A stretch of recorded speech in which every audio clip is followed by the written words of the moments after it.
We're here at the RootsTech conference, and it seemed ideal to pull aside Jay Verkler. He is the CEO of FamilySearch to get a real idea about what his hopes were for the conference and how things are going so far.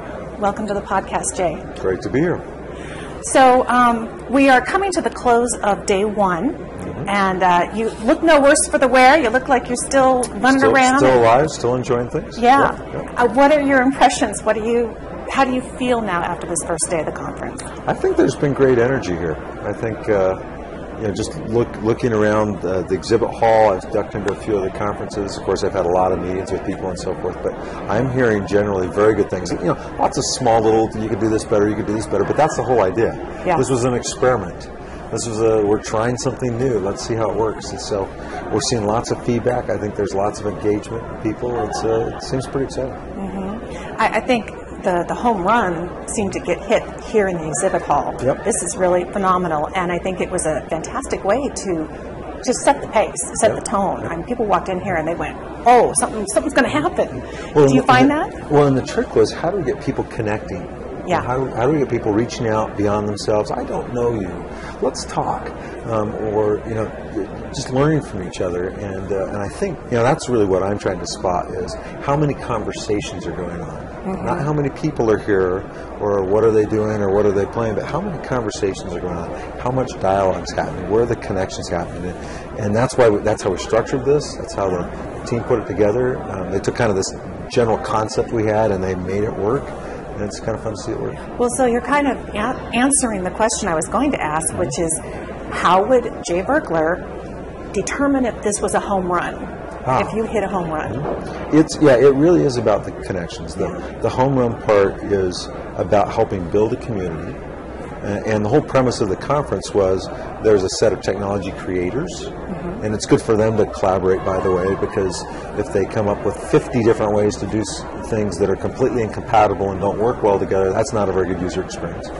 And there's a set of people who are interested enough in technology that they want to interact and say, well, could you do it this way? There's a poem that goes along, long poem, and at the end it says, it's exactly what we ordered, but it's not what we want. And so how do you get to what we want is you talk about it, and you dialogue, and you continue, oh, I see what you're trying to do here. And so it's that making connection thing.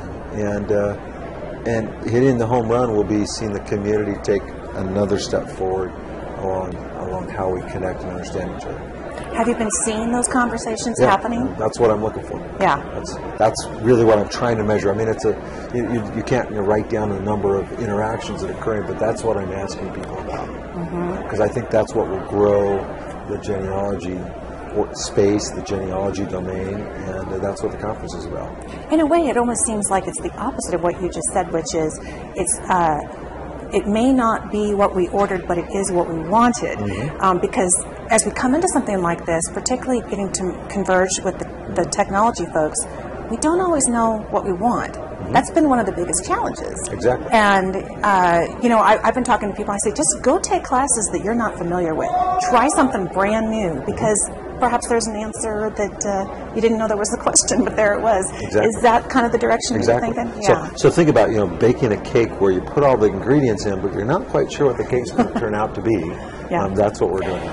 Perfect. Well, now, one of the benefits of bringing together technology folks and the genealogists is, of course, the brainstorming. But it seems like it also can pose challenges. Oh, yeah. What were some of the challenges that you thought might come up, and what are some of the steps you were thinking about to try to address them? One of the things I talked about in the keynote, a lot of times I think technologists and genealogists have a hard time talking with each other. Yeah. And I've often heard them say, oh, we're so different. And there are differences in mentality, but there's so many similarities. It's kind of interesting. They're compulsive problem solvers. They love hard problems. Yeah. Simple problems, that's okay. But if it's a hard problem, they'll lock onto that. They have a passion that leads to a conviction, which can create some pretty interesting, intense debates and arguments. But and they're not always great at reaching out, kind of to new people, new situations, new social stuff. So the one of the concerns was, are we going to see the connections? If we have this playground idea, is anyone going to show up in it? Is anyone going to do anything? And they did. I wondered Exactly. that. I thought, ooh, is that going to be quiet over there? And it was hopping all day. Is there going to be blog and buzz kind of, are people going to care? And that seems to be going well. Is anyone going to show up at the demonstration booth over here and listen to new things? That's been well attended all day. So some of the things that are different and new and not what people are used to, how will they be received? I haven't tried the conferencing. I haven't gone over and looked at the board yet, but I hear that some interesting sessions are happening there. Oh, fantastic. So I think people are stepping in. I think they're leaning into the new ideas. And then hopefully they'll give us some more new ideas for next year. Exactly. Well, and there's also diversity in just the genealogy group. You do have the genealogists who are already kind of interested in technology. Maybe they are interested in being entrepreneurial. And then there's a group that is far more traditional and just goes to a genealogy conference, take a couple classes. And I imagine that there's some challenges in providing enough of different streams of types of classes to address them. Do you think you'll be expanding the tracks? Or what are you learning so far about how the tracks are working to address those differences? That's a good question. So my view, and we haven't talked about this as a team, and the organizing committee hasn't talked about this, but my view of the conference and what RootsTech needs to be, there are a lot of ways you could build a really super large genealogy conference that handles all kinds of different aspects. And I think our intent is to stay pretty true to the focus of technology and genealogy. So there may be people in this conference say, it wasn't my thing.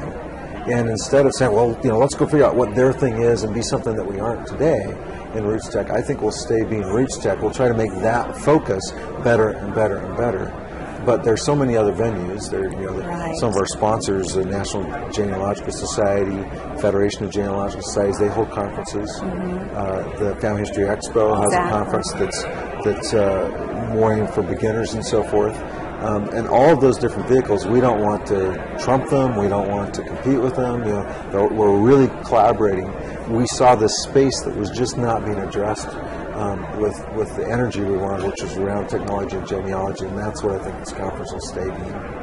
That makes a lot of sense. It sounds like you're going to stay committed to the focus. So at least when you do come, you know what the intention is. And know your purpose, stay on your purpose, stay clear on your purpose. Exactly. And you've already made commitment to 2012? Absolutely. I saw the card in the bag, and there it was. A lot of experiments, a lot of business experiments, organizational experiments, one shot doesn't tell you what you need to know. You need a couple of times at bat. And so that we'll be doing that with this. And what I thought was really neat about that is psychologically, when we opened it up and we saw that, we thought to ourselves, so it's okay to not hit everything or to try out unconferencing, even if I miss a couple classes, because they'll be back next year. Exactly. So you really gave people the reassurance. Don't worry, it's not a one-time shot. That's exciting. Well, I have to say kudos to you all, because I just think so far the buzz has been terrific. I think, there's the diversity that you're dealing with, but just the idea that the future is ahead of you, and that's really exciting. And the team that put this together, I think I mentioned this before, but 7 months ago, this was a gleam in our eye. Yeah. And the first thing we did is say, well, so what can we do by February? And the answer was, you're crazy. And then we all got crazy together and did it. And I personally can't take a lot of credit for a team that has just been fantastic. Week after week, this challenge, this isn't happening. Well, what do we do? And we think about it, and then they just went and did it. Yeah. And the organizing committee's been fantastic. BYU has been great at making this thing work. All of the different sponsors that kind of helped with their components have been great. So there isn't a place you can say, wow, what a great job. It's all over. It's a community effort. And it's got to be a really strong team, because putting yourself out there, doing something so different as this is different, means you're going to get lots of feedback. Yep. Genealogists aren't shy that respect, are they? Technologists aren't either. They aren't either. Yep. Well, so finally, how are you spending Friday and Saturday? What I usually do in these events, and another thing I said this morning is making the connections is the most important thing. What I spend most of my time doing is talking to people. And it's a series of appointments or events or just spontaneous things. I'm hosting an unconferencing session. I'm leaning into it just like I want everyone else to lean into it. And I'll be full out from sunup to sundown. Actually, tomorrow I'll be going till midnight. Then when this is all over, we'll stand back, see what we learned, and take another round around the hill. Great. Good role modeling out there, and I wish you all the best of luck. And, of course, keep an eye out because next February, and if I'm not mistaken, is it the 2nd through the 4th? 2nd through 4th, yeah. 2012, be here. You're not going to want to miss it. Jay, thank you so much for joining us on the show. Great.